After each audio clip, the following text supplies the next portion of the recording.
To set pop-up in Telegram notifications for private chats as only when screen on in Android phone, open Telegram, tap Telegram to open, and then tap more icon or three line icon.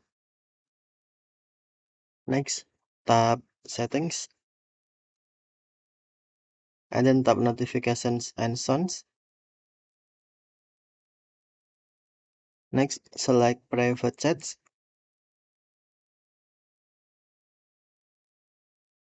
and then on pop-up notification, tap it. Select only when screen on.